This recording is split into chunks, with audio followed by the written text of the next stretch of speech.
देखिए दोस्तों, आधार कार्ड में date of birth limit cross वालों के लिए एक नया नियम, नया रूल लागू हो चुका है। जैसा कि सभी लोग जानते हैं कि जिनके आधार कार्ड में date of birth limit cross हो गई है, उन्हें दोबारा उसे अपडेट करवाने में बड़ी मुश्किलों का सामना करना पड़ रहा है। अच्छा, एक बात पहले मैं क्लियर कर दूं कि 2 दिनों से कोई वीडियो मेरे चैनल पर नहीं आई है। उसका रीज़न ये है कि मेरा जो दूसरा वाला मोबाइल था, एक से तो मैं शूट कर रहा हूँ इस वीडियो को iQOO New 10R से, और एक दूसरा फ़ोन था मेरा सैमसंग गैलेक्सी M35, जिसमें देखकर मैं आप लोगों को चीज़ें समझाया करता था और कोई फॉर्म वगैरह हुआ करता था, जैसे सेल्फ डिक्लेरेशन फॉर्म हो या एनेक्सर हो या जो भी हो, वो मैं उसमें देख के आपको क्लियर करता था सारी चीज़ें। तो वो वाला मोबाइल पानी में गिर के हो गया है, बिल्कुल ख़राब। और अब पैसे इतने ज़्यादा हैं नहीं जो मैं एक नया मोबाइल ले सकूँ। यूट्यूब का पेमेंट अभी तक आया नहीं है। तो आप लोगों से गुजारिश ये है कि अगर आप लोग इंटरेस्टेड हैं कि मैं चैनल पर लगातार वीडियोस बनाता रहूं और आप लोगों को कुछ नया सिखाता रहूं, तो ये QR कोड है, इस पर आप कुछ पैसे भेज सकते हैं और मेरी मदद कर सकते हैं ताकि मैं एक नया मोबाइल जल्दी से जल्दी ले सकूं।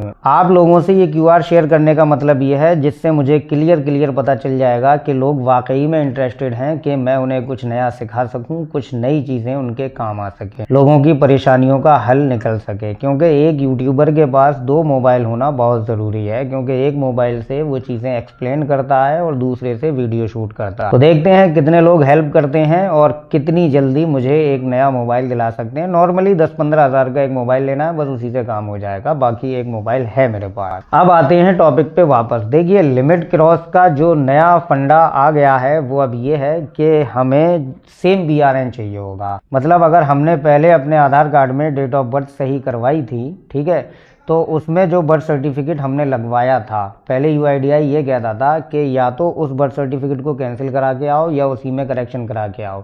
लेकिन अब नया नियम के अनुसार आपको पुराना वाला बर्थ सर्टिफिकेट कैंसिल नहीं कराना है, बल्कि उसी में करेक्शन कराना है। सेम BRN नंबर होना चाहिए। मतलब बर्थ रेफरेंस या रजिस्ट्रेशन नंबर जो भी है वो सेम होना चाहिए। जो रजिस्ट्रेशन नंबर पुराने वाले बर्थ सर्टिफिकेट का था वही नए अपडेटेड बर्थ सर्टिफिकेट का होना चाहिए। उसी सिचुएशन में आपका DOB लिमिट क्रॉस होगा।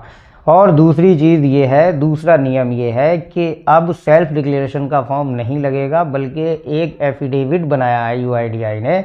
एफिडेविट मैं इस वीडियो में नहीं दिखा सकता हूं क्योंकि मेरे पास सिंगल मोबाइल है, इसलिए इसमें नहीं दिखा सकता। तो एफिडेविट उन्होंने 3-4 तरीके के बनाए हैं। 5 से 18 वाले के अलग, 0 से 5 साल वाले अलग और 18+ वाले अलग।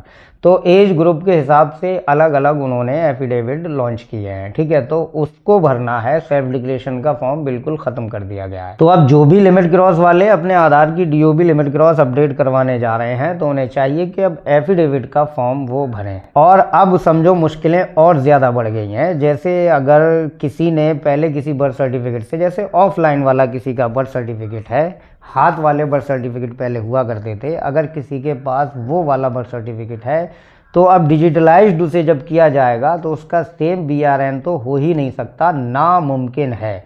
नामुमकिन ऐसे है क्योंकि जो हाथ वाला बर्थ सर्टिफिकेट है उसका बर्थ रजिस्ट्रेशन नंबर जो है वो 4-5 अंकों का होगा, लेकिन अब जो आ रहा है वो बहुत लंबा चौड़ा बर्थ रजिस्ट्रेशन नंबर आ रहा है ऑनलाइन वाला। तो सेम तो हो ही नहीं सकता ऐसी सिचुएशन में। और दूसरा ये है कि 2020 से पहले ई-डिस्ट्रिक्ट पोर्टल से बर्थ सर्टिफिकेट बना करते थे, जिससे मूल निवास, जाति प्रमाण पत्र, आय प्रमाण पत्र, डोमिसाइल सर्टिफिकेट या विकलांग सर्टिफिकेट बनते हैं, उसी पोर्टल से बर्थ सर्टिफिकेट बना करते थे। तो उसका ई-डिस्ट्रिक्ट वाले बर्थ सर्टिफिकेट का BRN नंबर अलग है और इस CRS पोर्टल वाले बर्थ सर्टिफिकेट का BRN नंबर अलग है।